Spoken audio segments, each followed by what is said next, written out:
This is going to be a great one for me. I don't know if anybody else is going to like this, but I'm certainly going to like this. This is my second Oregon person record holder in a row. I've got the great Lance Deal with us today. Lance, how are you? I'm pretty good, Mike. How are you? I am doing fantastic. I got to interview someone that you know really well last week, Mr. Ashton Eaton. And so now I'm just going to continue that with my Yeah, Oregon flavor and go to you, Lance. that's a tough act to follow, Ashton Eaton. We'll see Well, how we do. you both have it good because in a couple of days I've got Judd Logan coming up. So Oh, it will be a lot of fun there, a lot of fun. yep, yep. Lance, so for those who maybe don't know you and your athletic background, maybe give us a few minute update on who you are in regards to athletics and what you've done and those kind of things. Okay, so here's my chance to brag about myself, which I That's it. hardly ever do. So I guess start in the middle. American record holder in the discus. I'm the world record holder in the weight throw. And let's see, I went to Montana State University where I was a shot and discus thrower. And I started the hammer there and the weight, sort of. And graduated high school from Natrona County High School in Casper, Wyoming. And I was an all-sport athlete. I did football, wrestling, track, baseball. Quit baseball first, then went on to Montana State to play football and throw, and decided after 5 days that I liked my knees too much to continue to play football, and ended up back. I left for a quarter, ended up back at Montana State to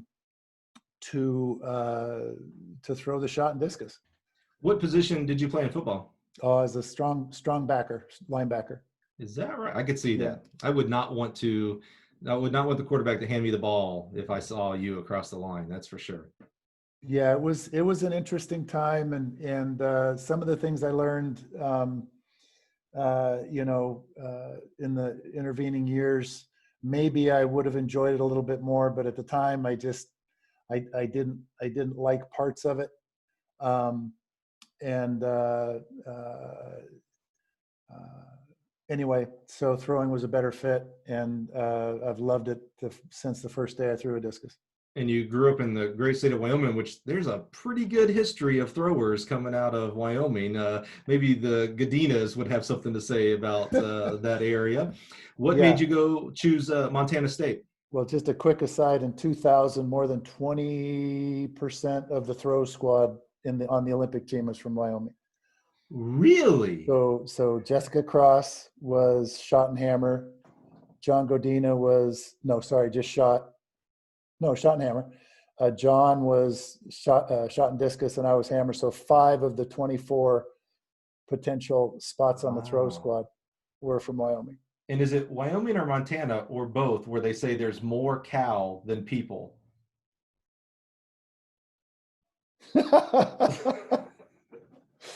Well, there would be more cows in Wyoming, but they get all blown into Nebraska. That's it, exactly. So from Wyoming over to Montana State, what made you choose Montana State?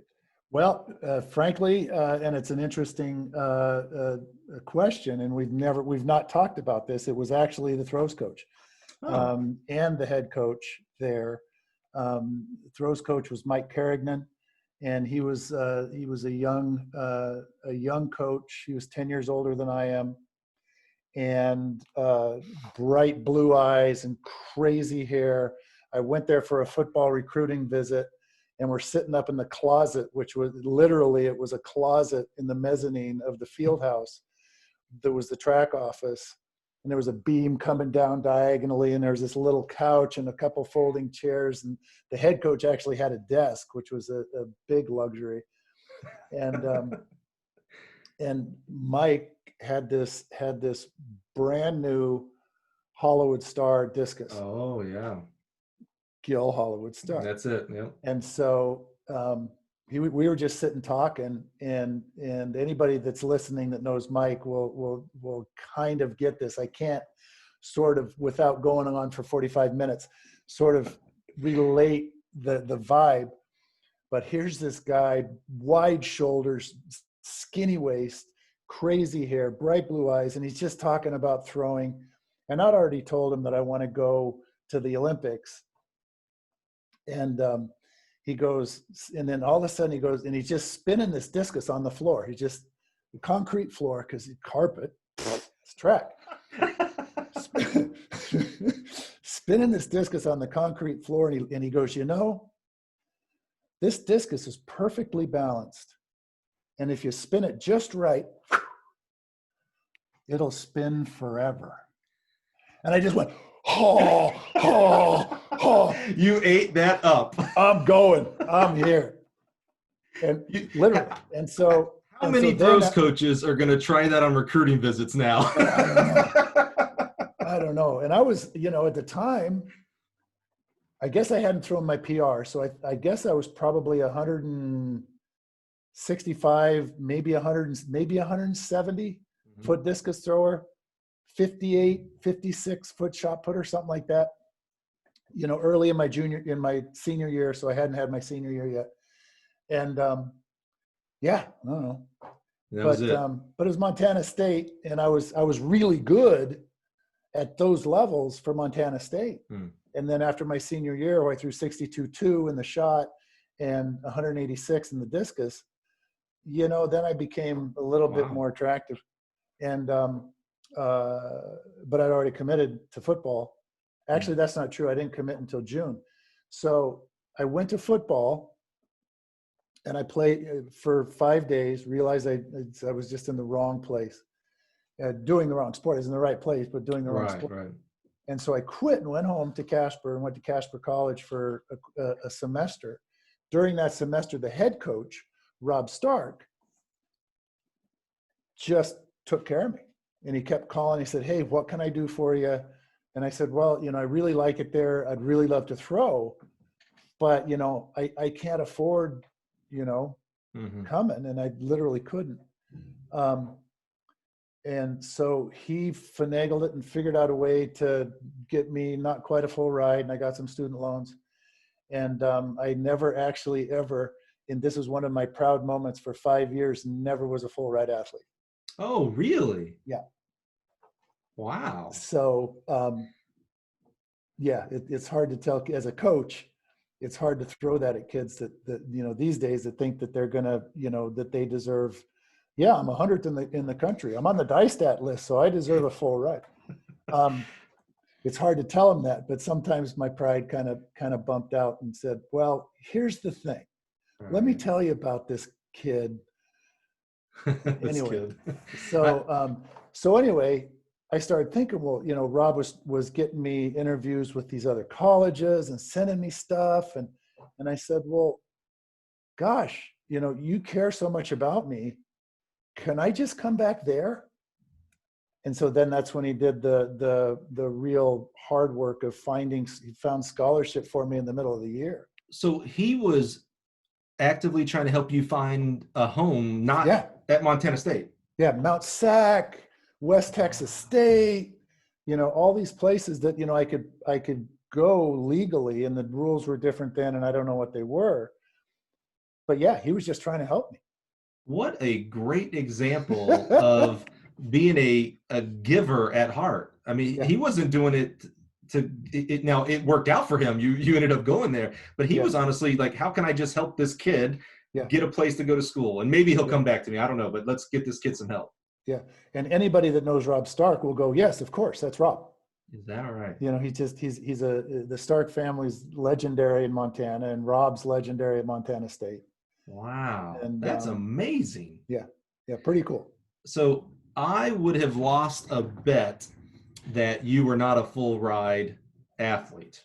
Here is another bet that I would have lost if I didn't know this. So you are a silver medalist at the 96 Olympics. You're our American record holder in the hammer. I mean, no one has been better at the hammer than you, Lance. So I would have assumed you would also be the school record holder at Montana State. However, not only are you not the hammer throw school record holder, you aren't even in the top 5. You are number 6 at the Montana. Now, to your credit, you do own the discus school record. You're 3rd on the shot put all-time list. But Mr. American record holder, you are 6th best at your college. Okay, I want to back up to the shot for just a minute. Okay. I'm 3rd, Mm-hmm. and that shot record, that's not true. I went over 60 feet the first time in my career as a sophomore. And that was right after I squatted 400 for the first time. Jeez. And before I benched over 300. I was one of these kids that was pretty good with a 12-pound. I was really quick, super quick. But I was 6'2", 235, and the heavy ball just beat me up. Yeah. So I'm number 3 at 6'2", 240. Now, you said you threw over 60. I did, yes. We need to call up Montana State right now. They've got you 3rd at 59.9.5. That's the indoor. Is this? I don't know, because the very next record is discus. No, they're wrong then. So I'm 60'2". And the list I'm looking at doesn't have the years. Do you say 60'2"? Yeah. So 2nd place they've got at 61.25. A guy named Kyle Douglas. They don't have years, so I don't know when they this. And then they have for their school record 60 feet 10 3/4. Mr. Dennis Black. Yep. Yeah.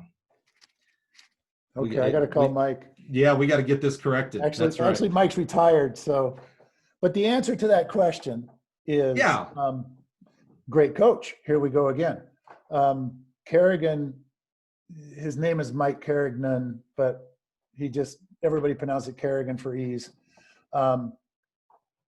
He regularly takes these. He never recruits out of Montana. I was one of the foreign.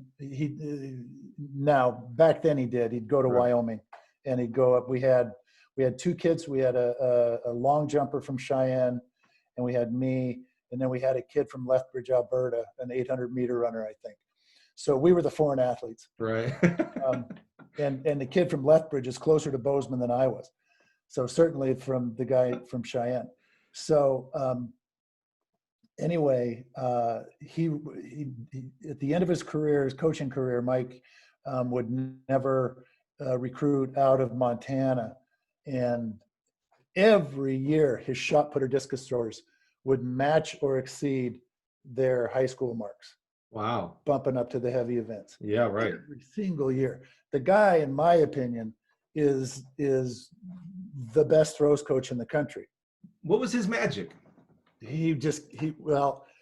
All of my coaches, all 2 of them, college and the high school was different. You know, the great coaches there. My throws coach, his name was Ron Estes, and my football coach is Art Hill, and he was legendary, and they both were legendary in Wyoming. But they were all-rounders. Ron was actually a wrestling coach, and he told me to keep my head up, which that's all he ever said, but it was completely accurate. So the simple cues. I went through 3 years to keep my head up. I thought, okay, great. Montana State, Mike Kerrigan, great program. First thing Mike said to me, keep your head up. So I'm noticing a theme there with you. Here's the thing. So anyway, so Kerrigan he's a technical coach, much like my coach after here in Eugene, Stuart Toger, both very, very technical coaches. And it was always, with Mike, it was always a 2-way street. And we became really good friends, very, very good friends during this time. Don't know if it could happen like that these days with all the rules, but it was a different time, and just really, we really appreciate each other. I could see what was in his mind, you know, and he was just really, really respectful of, you know, the whole person, the whole athlete and the whole person. And and really cared about the levels of, I don't know how to say it. It wasn't just about, well, how much can you squat? It's, should you really be eating that second piece of cake? Hmm. And are you getting enough sleep? And, how's your mom and dad? And a lot of coaches do that. And I think the really good ones do that very genuinely. And that Yeah. was the way Mike was. And it was it was a symbiotic thing between Mike and myself, that I couldn't get enough and he couldn't give enough. And so, so yeah, and I think that he's that way with everybody, and he holds himself to a really, really high standard personally in everything. And, if you go talk to Bobcat throwers, they all have this thing, this pride about being, and we don't run around, we don't have, well, at least they don't invite me if they do it, but everybody that I've talked to from my teammates at the time, who are very, very sick, most of them are engineers because it's an engineering school. I was a PE major, so I was the dumb one. No offense to PE majors. Yeah, right. You just made every track coach who's a PE major angry right there. Well, hey, I'm in your club, okay? That's right. 3.25 graduating grade point average, but That gets it. Anyway, these guys, they're just like, I don't know, they're very successful. And so when I get together with some of the young kids that I would do, young kids now that are 45 years old, that I would do clinics with, because I'd go back to Bozeman and do clinics quite often in the Hammer, to sort of, and Mike would call me almost weekly for a while. What are you doing now? What are you doing now? So he was interested in learning so he could help his throw. Oh yeah. And I was interested in giving back to Mike. And so, and Mike would come out and attend practices here and with Stuart. And anyway, we just found a way to do it in the snow. And it was really, really good. I hear a lot of common themes when we're talking about great coaches. And one of those is what you just mentioned there, is that always learning principle. They don't just lock in and stay where they are. They're always asking questions. It's one of the things that I was just overly impressed with Harry Mara. This guy's done it all, and he still would always asking questions. Yeah. Really quite amazing. The other thing I heard there about Mike was, when you're talking about how he coached you, what I heard was he didn't boil you down to numbers. Oh, a 200-foot hammer thrower, or a 400-pound squatter. He talked about and was caring about Lance the person. Yeah. And, and how Lance the person can throw far. And Lance the personality. Mm-hmm. We did this thing where we went and talked to Mac Wilkins' coach. I'm going to Ron. Forget Ron Morris. Oh, Ron, yeah. Not Ron Morris. I was going to say, wait a minute, Ron Morris coached Mac Wilkins? Hold on now. No. Okay, all right. Frank Morris. Morris. So Frank Morris came to Montana, and we went up to Great Falls and spent a day with him, learning about the Mac Wilkins stuff, and came back and tried really hard for a year to do it. And I was getting really, really technical and really getting into the postures and the positions and everything else, and it just wasn't going for. And so Mike came out one day and just said, "All right, quit apologizing for your speed," because I was really fast. Mm-hmm. I was super fast, and so it's like, okay, shabbat. And that helped. The Frank Morris stuff helped. But at the end of the day, I was a speed thrower. And so let's not forget that part. And he dove into this other part with me. In fact, he led me into this other place where, okay, we're going to look around and see what we're missing. And I was already a 199-foot thrower. But we're looking for the next jump. And finally it came out, it came out actually bigger than my PR shows because I'm left-handed. And so, you know, I threw my 202 PR, my 61-62 meter PR at Hayward at NC2As. It's my last collegiate throw. And wow. any discus thrower will tell you that a left-hander in the normal Hayward wind is completely screwed.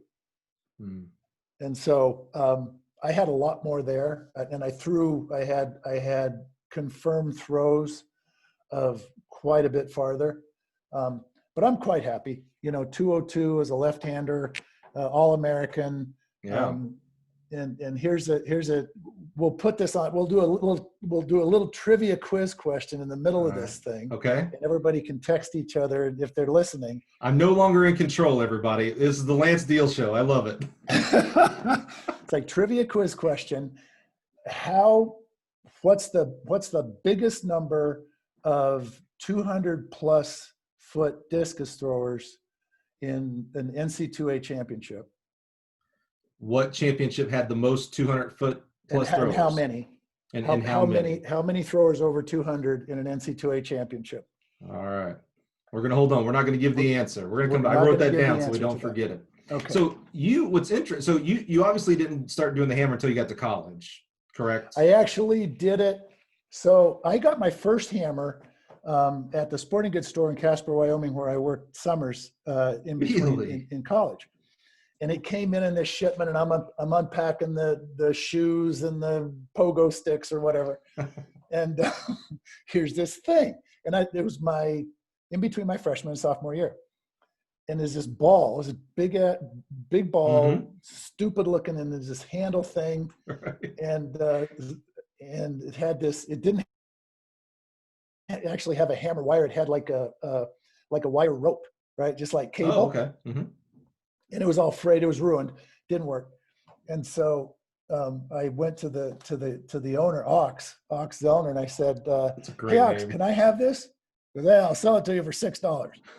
So I bought my first hammer for $6, and I took it back to Montana State, and we didn't know how to even do a hammer wire, so we ruined a couple wires trying to strap it together.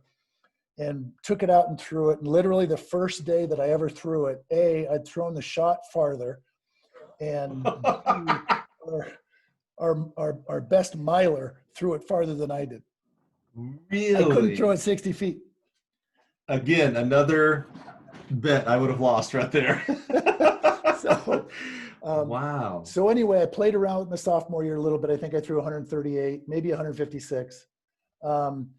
And then I threw, anyway, my fourth year, I had knee surgery, so I didn't throw the discus, spent a lot of time with the hammer, threw 188.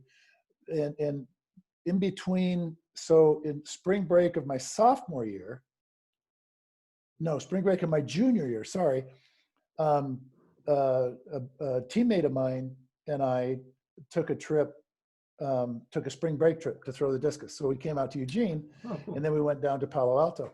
And I was friends with the longtime American record holder, female Carol Cady in the discus. So she introduced me to Stuart. And so my throw went from 130 to 160 in about 15 minutes of working with Stuart. Wow, really? So yeah, on the berm at Stanford, they used to have a big dirt berm, if people remember, in Stanford. And we were just up on the berm, on the dirt, doing turns. And I went home and threw 30 feet farther. And so that was my first introduction to my next coach. Yeah. Came back, spent my fourth year, my redshirt year, recovering from knee surgery, throwing a lot of hammer. And then my senior year, I threw 20, whatever, you know it better than I do, 207. You know, if I can believe the website now, we've gotten discrepancies, so I'm not sure. This shows you sixth at 205 feet 1 inch. Yeah, that makes sense. That's okay, right. All right. The school record is 213 2 inches. Yeah. So what, as you got better in the hammer, you still 205 is not for the next level. That's not somebody that would continue to go on and throw. In fact, it's interesting that your discus and hammer throw PR are relatively the same. That's it's just interesting there. What Right. made you keep going? Why did you keep going? 205, you should go teach PE, right? Well, yeah, or the plan was, uh, I took a map and a map of the United States, and I circled places that had graduate programs in exercise phys Mm-hmm. that would hire me as a grad assist. The place that had a chiropractic school. Oh, so you back then you were into chiropractor Yeah. and chiropractic. Okay, yeah. Mm-hmm. And the places that I could throw that I knew had hammer facilities, which weren't as many as there are now. And then the places that I knew people.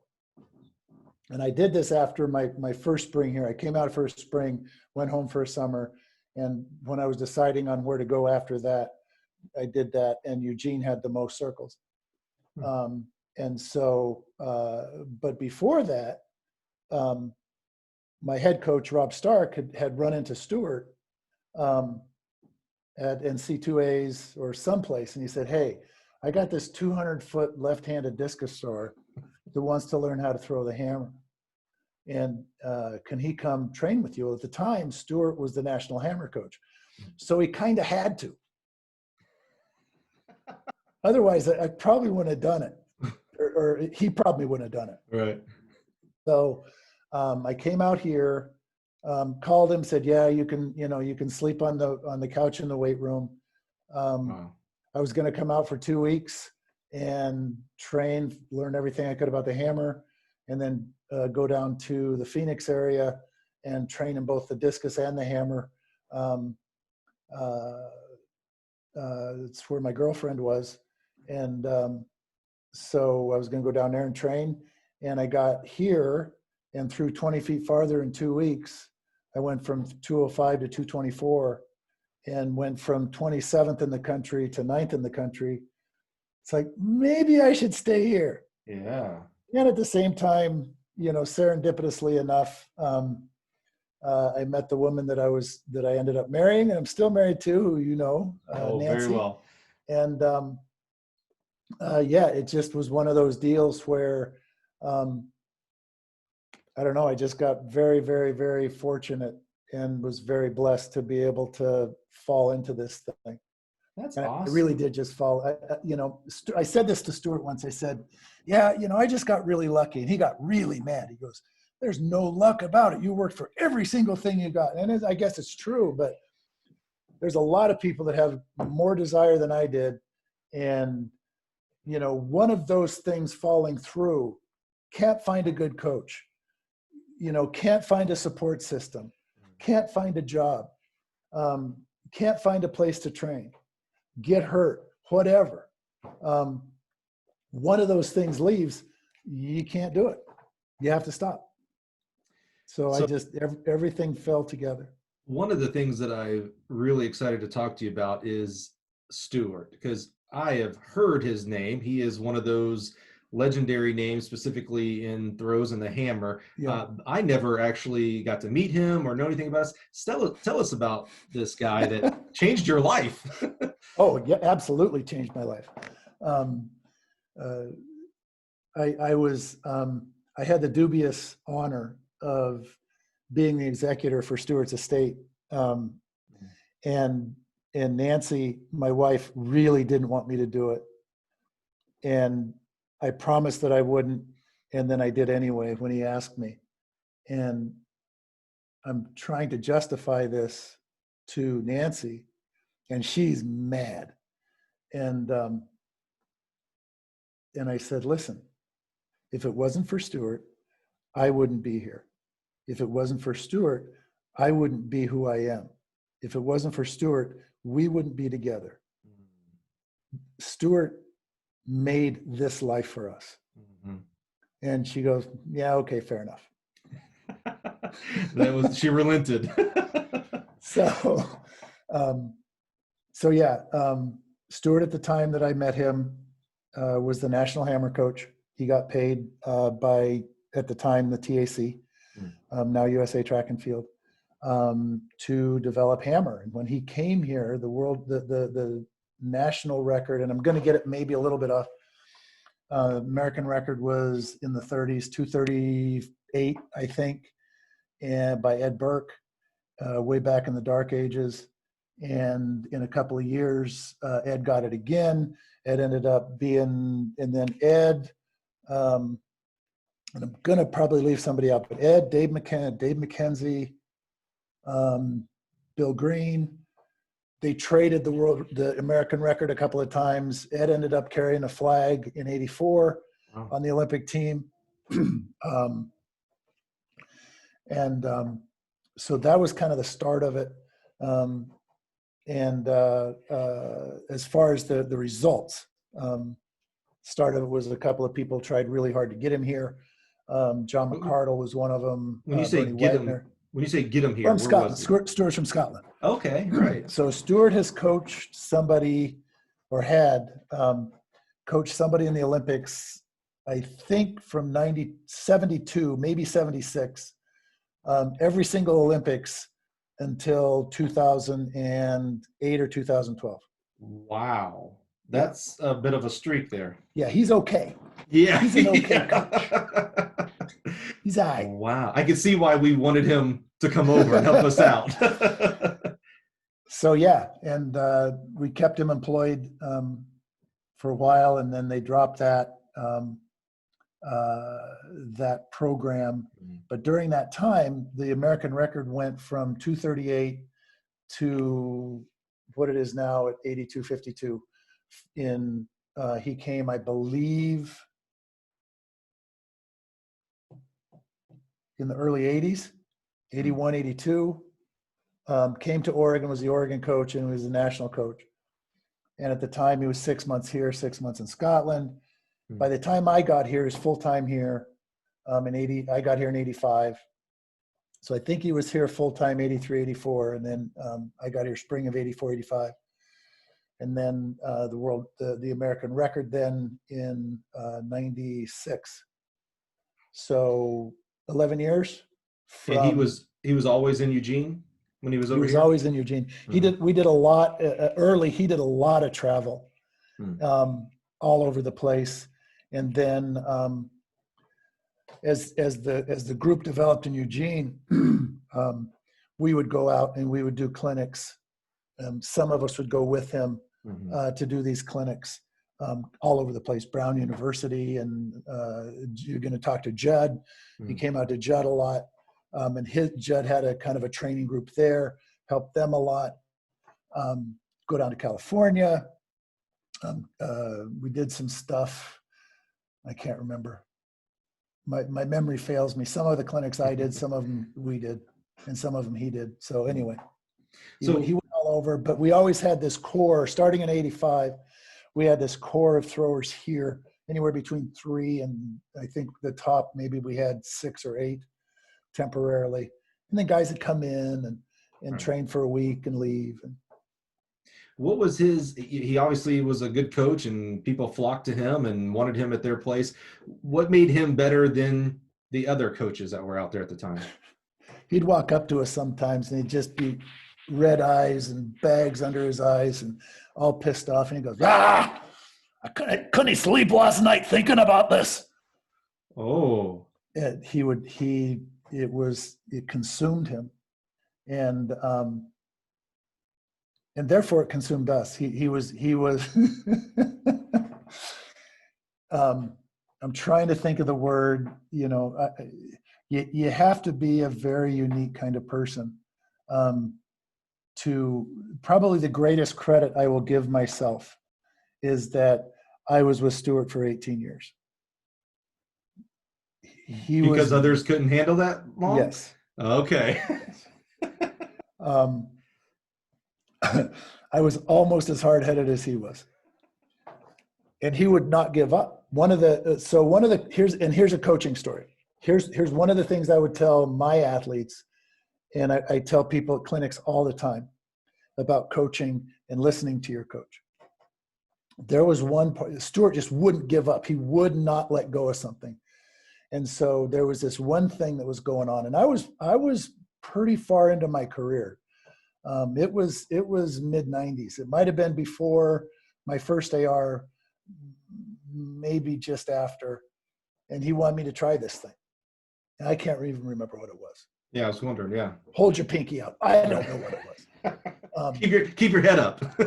Yeah. Keep your head up. And so I knew it was wrong. I knew absolutely that it was the wrong thing to do. But you're not telling Stuart that. No, you can't. Okay. Yeah, exactly. Okay. All right. No, he'd kill you with his thumb. And so, so I just kept trying to find ways around it. I mean, I didn't want to just not do something. So I would try something else. And every once in a while he'd go, "Hey, you're kidding me, laddie." And then finally I just gave up. One day, it was a horrible day. I was tired. My defenses were down. And I said, okay, I'll just do it. And so I did this thing that he'd been asking me to do for 6 months, and it didn't work. I knew it wasn't going to work, but then he saw that it wasn't going to work. Never talked about it again. Wow. Never said a word about it. Move on. Nothing. So I wasted 6 months by not listening to my coach. Yeah, exactly. Because I like his lack of ego that once it was proven that it didn't work, he didn't try to keep hammering it and say, well, you're doing it wrong. Or he's like, no. oh, that doesn't work. Okay, well, I was wrong. Let's move over here and do this. No, he never said that. Yeah, of course. Yeah. There's inner quiet ego, and then there's outer quiet. Yes. It was all about, for Stuart, it was all about the process. It was all about the hammer. And I like to think that there was something special about my relationship, in his relationship. But then, I remember the story about, I think it was the Pac-10s. He was there as the Oregon coach, and he was watching Balazs Kiss and said something to help Balazs Kiss correct his technique. And then Balazs went ahead and beat me at the Olympics.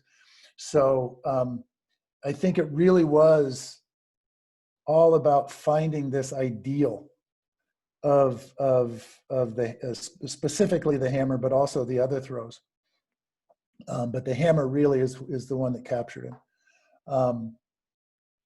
And he just never let it go. He didn't let it go the day he died. He was still thinking about the hammer. And sorry, thinking I was with him the night that he died, and I was thinking about a story, but it involves curse words, so I can't say it. He admonished me for my hammer. I was helping him off his bed, and I wasn't doing it right, and so he admonished me. Didn't I tell you how to sit back, laddie? So with a few other things. You're saying he literally coached till his last breath. He literally yelled at me for not doing something right technically 4 hours before he died. Okay, if you were going to define the word coach, I think you just did right there. Oh, man. Yeah. So you're with him when he passes away. You're the executive of his will. Obviously a real special relationship between you and Coach. Yeah, and it wasn't Coach, it was Stuart. He was never Coach. He hated Coach. Is that right? Yeah. Wow. Yeah, it was. I mean, anytime I described him once as the epitome of patience, in that here's one grown man telling another grown man the exact same thing 150 times a week for 18 years. Right. And so, yeah. Now, that's interesting, the word you just used there, patience. From my relationship with you, that is one of the words that I would use to describe you as well, is that patience side of it.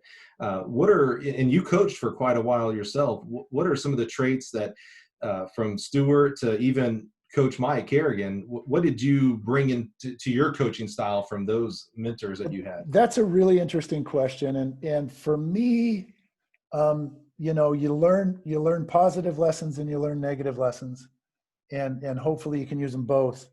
And I think I learned something on both sides of the coin from both of those men.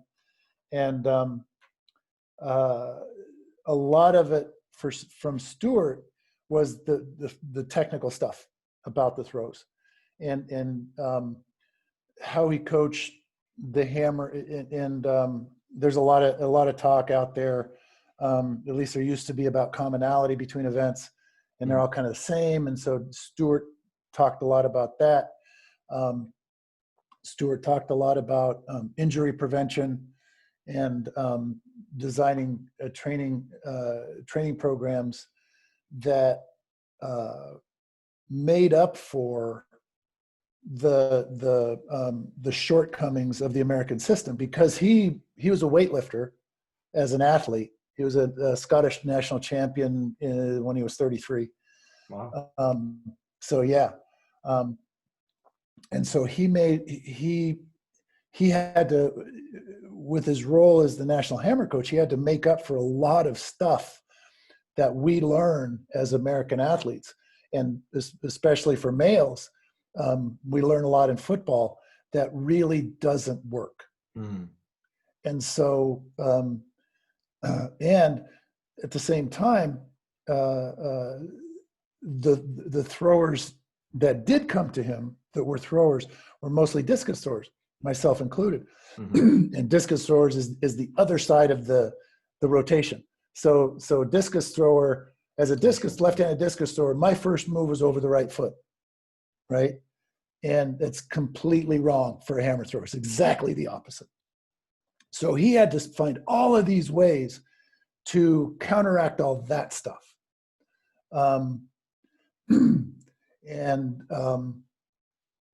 My personality wouldn't let me present that stuff like Stewart. Stewart was a hard man. Stewart was a street fighter. Stewart was a bouncer. And I wasn't. I've never been in a fight in my life. So what I took from Kerrigan, along with a lot of really good discus and shot stuff, was his way of being, and the way of presenting, and then just kind of added my own stuff, you know. Yeah, so I don't know. Kind of this amalgamation of these two very technical, and certainly had other personality stuff, and then a very personality, but also a technical side, an amalgamation of those two together. Yeah, and I think that's probably what everybody does. You know, it's a little bit like technique, you know, and this is what, this is what we didn't with either Mike or Stewart, we didn't say, okay, we're going to throw like, at the time, Mac Wilkins, John Powell, we're going to take that, look at what works, and then we're going to throw like Lance. We're going to quit apologizing for your speed. Mm-hmm. You're the fastest, you're the quickest discus thrower out there. Do it. Right. And with Stewart, it wasn't like, well, Yuri Sadiq throws 86 meters, so we're going to throw exactly like Yuri Sadiq. No, there's some things that work, and there's some things that don't. So let's figure that stuff out, and then within our system, our American system, let's figure out how that works. And that was really good. And so I think that that's what I did. How is it going to work? You know, when I started coaching, I thought, oh, great. You know, I'd already got my massage license. And so my full-on intention was to volunteer coach for a year. I had two athletes, one of whom I knew close. He was a hammer thrower that trained with Stewart. And then I was going to get my massage license and work on my clientele, and then be done. So what happened? Because you made 4 Olympic teams, which, come on, man, that is amazing right there. Add on top of that the American record. These are the cherries on top, right? The American record, the silver medal. I mean, Just unbelievable. But you actually did go into coaching alongside. You said, you got your massage therapist license, your chiropractic license as well, I Not believe. just massage therapy. Just massage. Okay. Yeah. Why did you go into coaching, and then why did you get out? Because I think your last year coaching was 2010, if I remember. I think it was 2010, 2011. Mm-hmm. Is that Yeah, right? somewhere around there. So the reason that I continued was they combined programs, and they asked me to do it, coach all the throws, men and women, and they offered me more money than I ever thought I'd make in my life. I was a hammer thrower, right? And it wasn't very much money, believe me. You're telling me even as a silver medalist American record holder, you weren't just loaded rich as a hammer thrower in America? I made pretty good money that one year. That 1 year. And as I told my next door neighbor that worked in the lumber mill, one time I was up cleaning my gutters or something, and he came over to say hi, and he goes, yeah, well, he was really tired. He'd worked a double shift or something. He goes, boy, you sure got it good. I said, yeah, I kind of do, except if I fall off this ladder, it's all over. Right. And so, in 97, I hurt my back and didn't throw. 98, I broke my foot in the first Grand Prix meet right after Nationals. Wow. And didn't do the season. 99, I got a massive bronchial infection right before the World Championships. And, in 2000, I got some rib injury that nobody still knows. Wow. And so what I imagined finally in 2000 is this gigantic finger of God jamming into the back of my back on the right side under my second rib, going, stop. So, and I did one more in 2002 just for fun. I was about to say, you listened, but no, okay, you had to go one more in 2002. Well, what happened, that it doesn't have anything to do with coaching, so we won't talk about that. Okay. I did it for insurance. Oh, okay. I threw my last national championship was so I could get insurance for another year, because my wife's self-employed, and we'd enjoyed the insurance from the Olympic Committee for quite a few years. Right. So anyway, so they offered me the job for more money than I'd ever made or ever thought I'd make, which again wasn't very much. Sure. And so I took it, and I'm pretty good at making the best of a situation.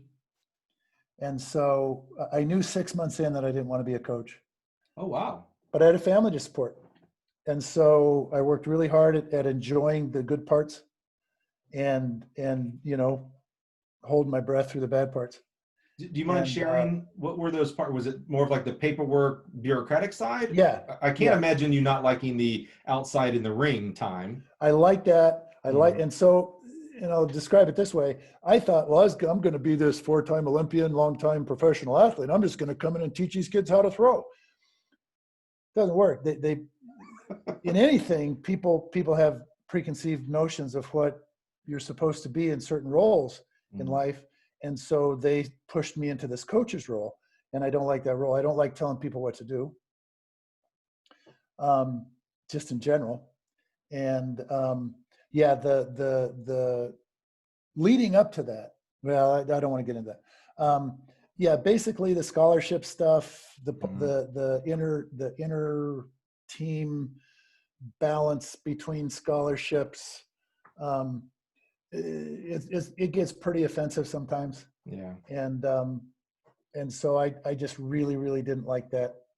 I hope all those football and basketball coaches realize, they've got it good for a lot of reasons. I know there's some hard parts too, but simply on the scholarship side, when you're only dealing with full ride or walk on and not having to figure out 10% books, tuition, and try to field this complete team, or what you as a head coach maybe want to go in your direction of your team, they got it so good. I always laugh when I read a newspaper article or something that says, local kid receives a full scholarship football full football scholarship to XYZ. And I'm like, yeah, they're all full rides. That's not Yeah. like, you don't have to Yeah. say that. Like, they're all full Yeah. rides. Yeah. And the game, the balancing the metrics and creating a successful team, I'm sure is really challenging and exhilarating for a lot of people. That's probably why I would never be a head coach. But for me, it's how do I tell my All-American javelin thrower that's on books that the fourth leg of the 4x4 that doesn't do anything else at all is getting 75%. Right. How do you do that? Right. And that was the part that really, really crushed the enjoyment for me. And I don't like coaching. I mean, I don't like telling people what to do. I don't like telling people what to do. Right. So I was very, very fortunate to have a head coach that was very loyal and tried real hard to keep me around in a different role, in that of the director of the venue, which is where you and I met. And taking care of Hayward and taking care of track meets, helped putting on the track meets. And it was a very, very smooth transition, and a lot of thanks for Vin for doing that, and keeping me in here for a little while longer. Well, as one of the guys who was in charge of coordinating USATF Olympic trials and championships and NCAAs at Hayward, I'm thankful for Vin that he put you in that position, because you make that job a lot easier, my man. In fact, I remember being a little upset when you were telling me you were retiring from that position a couple of years ago. I was like, who do I got to talk to around here? I don't approve of this. Yeah. Well, it was time to move on and do some other stuff, and it's all working out really well for me now. And I miss, I miss the idea, but then when I talked to my colleague and mentor Jody Smith about some of the good times, it's like, oh man, yeah, that was. But then some of the other stuff is like, oh, I'm so glad I'm not doing that anymore. I kind of like it. I coached for 10 years before I came over to this side, and a coach will talk to me about, just something, one of the not so fun parts of coaching. And I love hearing those stories, because it just confirms that I made the right decision to get on this side of track and field, not on the coaching side. As much fun as I had, and it was awesome. And I'm so thankful those people are out there doing that, so that I don't have to. And at the end of the day, the other thing is just, it never ends. It never stops. Yeah. Now I've got a project. I do the project. I finish the project. I've got a massage client. I see the massage client. I finish the project. I finish the session. And so it's like Vin used to say, yeah, recruiting is like shaving. If you don't do it every day, you start to look shabby real quick. I've never heard. That's really good. Yeah. I like that. It just, man, it's tough. It was tough. I remember it took me until August. I quit coaching, obviously, after NC2As or USAs in 11. I think it was 11. So in June sometime, and I'm driving home, and where I used to live, there's about a 1.5 to 2 mile stretch of just kind of straight parkway, not where I live now. And when I was coaching, so you get out of the bustle of the downtown around the track, and you get onto this parkway, and you go up, and about halfway there, I would remember, okay, now I got to call this guy or this young lady. And I'd pull off into a parking lot before I headed up my hill up into the hills, because I'd lose signal. And many times I would sit down there for 30 minutes to an hour just talking on the phone in my car. And so one time in August, after I'd quit, I'm driving up there, and about halfway up, I realized I don't have to call anybody.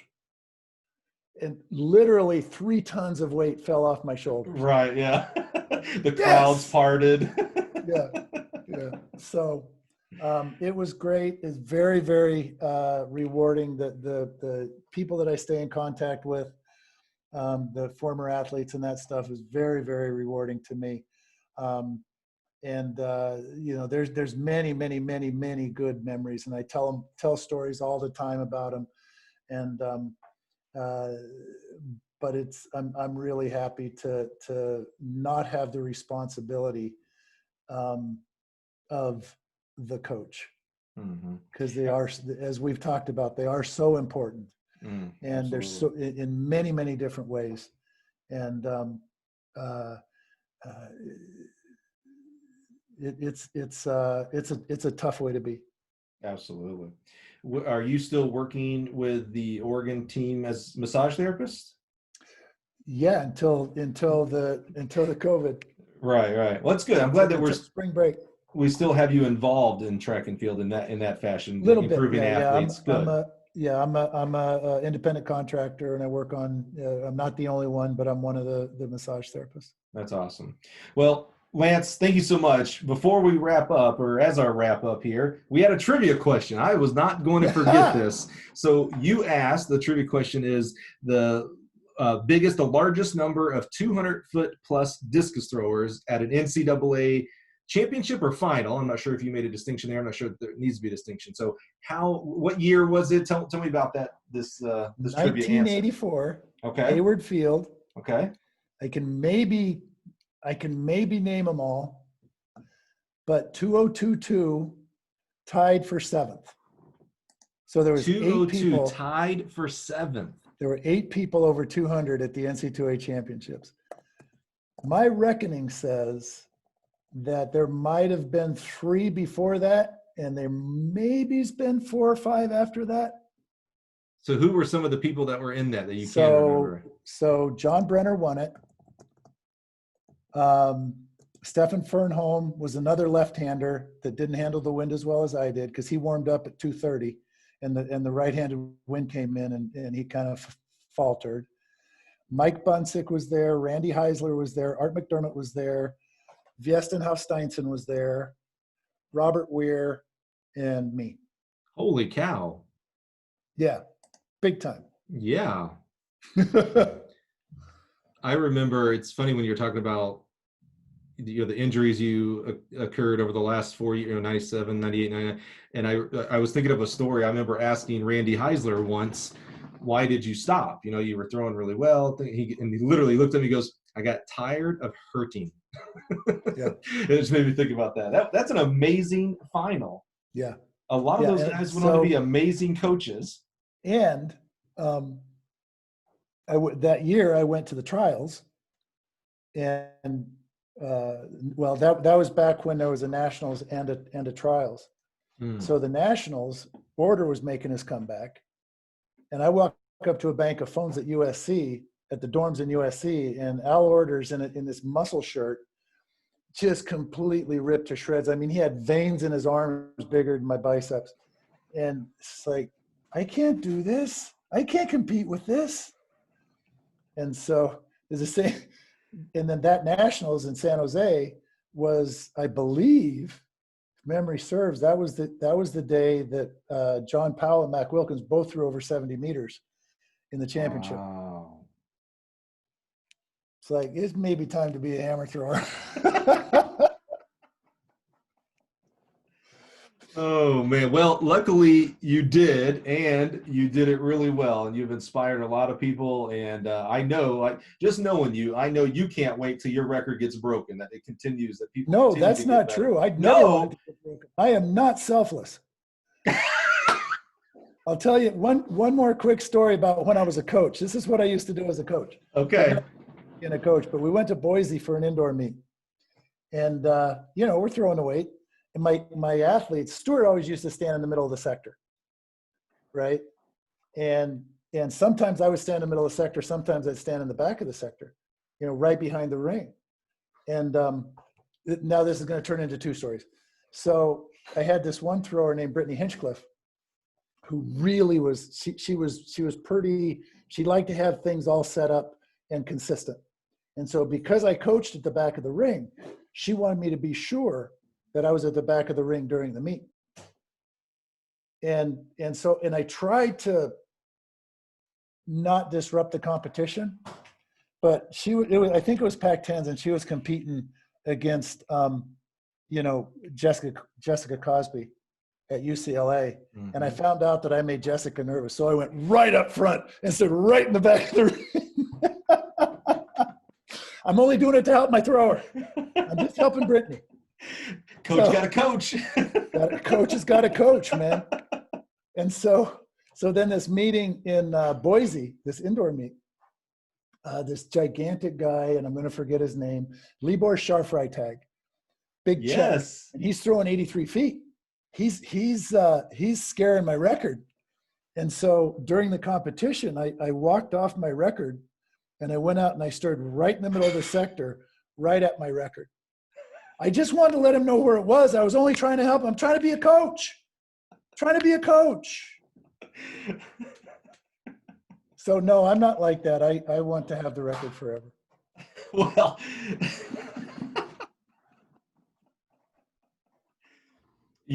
I respect you too much. I want to issue a challenge now to every hammer throwing coach and hammer thrower to go beat this record. But now I just feel for you. I don't want it to be broken either.